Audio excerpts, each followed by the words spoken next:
King Charles has just made a huge move. Indeed, Prince Andrew will have to pay the costs of his Windsor mansion or be forced to move out. The Duke of York, according to this BBC article, will have to pay his own costs for the upkeep and security of the Royal Lodge mansion in Windsor if he is to remain living there, and this is understood by the BBC from lots of different sources revealing this to them behind the scenes. Substantial subsidies from King Charles and the royal family are not going to be available indefinitely for his accommodation in the 30-room house in Windsor Great Park, of course used by many other members of the royal family as well over the years, but Prince Andrew is currently living there and has a lease with the Crown Estate to stay in the house until 2078. However, this is a big change. It is suggested that he has to be self-financing if he wants to fulfill the requirements to keep up the maintenance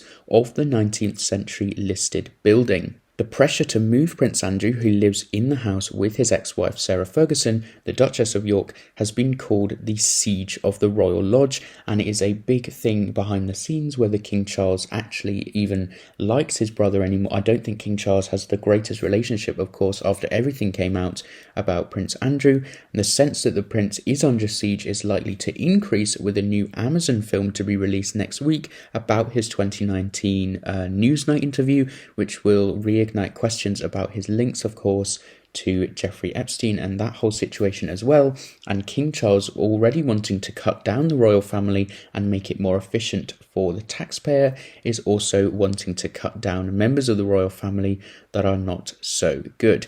So sources are suggesting that moving out of the Royal Lodge, perhaps to a smaller property such as Frogmore Cottage, once used by the Duke and Duchess of Sussex, Prince Harry and Meghan Markle, is about long-term financial pragmatism rather than family disagreements, although there is a lot of disagreement behind the scenes and within sources about the source of that. It is said that with Prince Andrew in his 60s, there will be a plan needed for affordable accommodation for him in the future, not just now but in 10 or 20 years. But if he can privately fund the high costs of the maintenance and security for a building on the grand scale of the Royal Lodge, then he can remain, but if not, then he will have to consider living elsewhere, as the current financial support from the King is not going to continue. If the prince moved out, it's suggested by this BBC article that the Royal Lodge could be used as a commercial asset by the Crown Estate, rented in some way that would work with the security considerations of such a house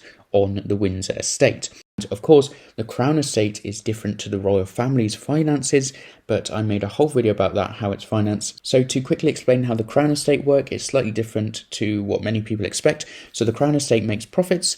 These profits are then paid to the Treasury itself, and then the Treasury calculates from that profits a smaller percentage, from about 15 to 25%, sometimes about 20%, that is the sovereign grant, which is then paid to the royal family, and most of this goes to the upkeep of estates. The Crown Estate is a separate thing to the royal family members themselves, who get a percentage of the profits, and this is all calculated by the Treasury. They are not in the sovereign's private estate. The King does not own personally the lands of the Crown Estate. That is separate. They are part of the sovereign in the right of the crown, but they are not the private assets of the king. So many people get confused and think that the king owns everything and he is getting really, really rich off all these profits, but actually the profits are paid directly to the treasury, and then a separate sovereign grant is sent to the royal family. So that's how that works, but we'll quickly go back to this article now. So Prince Andrew's lease on the property, the Royal Lodge in Windsor, began in August 2003, 20 odd years ago now,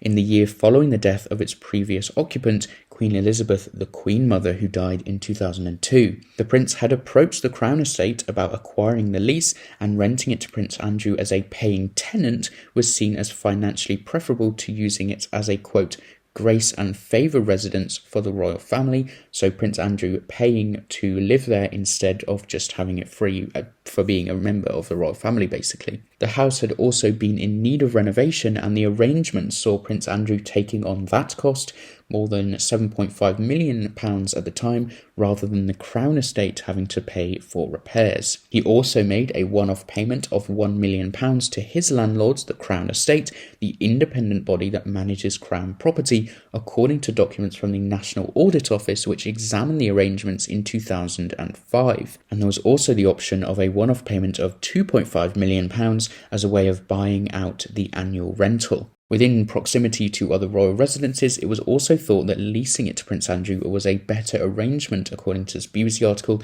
in terms of security, rather than offering the house to the wider market, so keeping it in a royal family member because it's on that Windsor estate, which needs such high security. The 75-year lease prevents Prince Andrew from financially gaining from any increase in the value of the house, so he can't, take it on in 2003 and then sell it in 2078 for a much higher amount. He can't do that. He can't get value from the increase in value of the house. And apart from the prince, the lease can only be subsequently assigned to his daughters or his widow. If Prince Andrew wants to terminate the lease, it will revert, instead of his daughters to his widow, it will steadily revert to the Crown estate. But there is a clause that if he left the house within 25 years of the start of the lease, but that is just coming up to ending, so if he left it by 2028, he would receive compensation for his original payment on the repairs of the house, with that amount shrinking each year. So it won't be worth much now,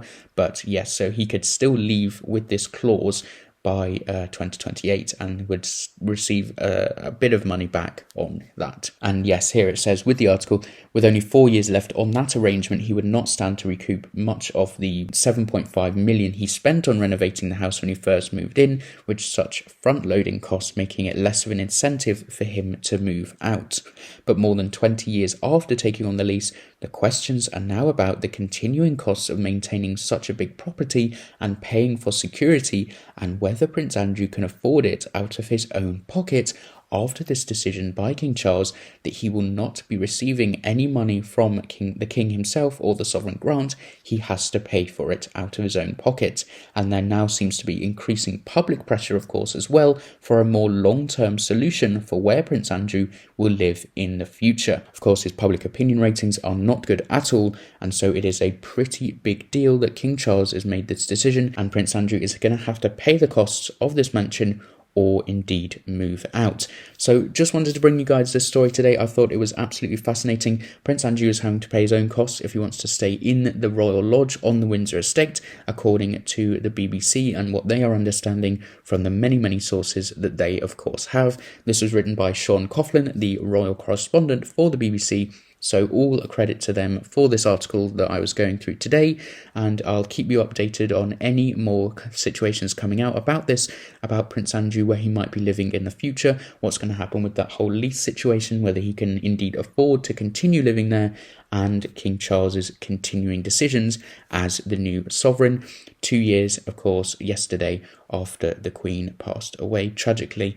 So let me know your thoughts about this whole situation in the comments down below. Do you think Prince Andrew should be moved out? Do you think he should be forced to move out anyway? But yes, I'll be reading those comments, replying to some of them, liking them. Yes, if you enjoyed this video, make sure to like and subscribe, follow along to the channel if you want to, dislike if you disliked. But as always, thank you very much for watching.